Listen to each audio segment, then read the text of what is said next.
इसके लिए सबसे पहले हम लूप बना लेंगे, जिस तरह से मैं बना रही हूँ।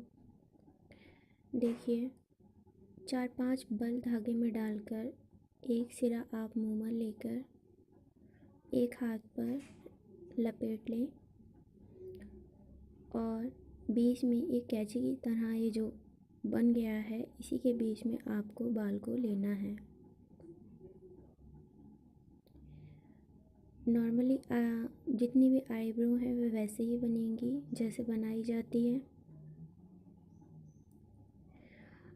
बीच में आप जिस तरीके से शेप देना चाहें, यदि आपको मिली हुई रखना है तो आप इसको ना निकालें, वरना आप अपनी चॉइस के अकॉर्डिंग इसको निकाल सकते हैं।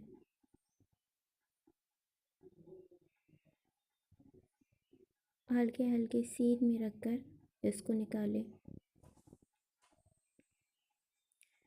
मेरी कुछ वीडियो डिलीट हो गई है, इसलिए मैं आपको पूरी वीडियो नहीं दिखा पाई। आई होप आपको ये समझ आई होगी।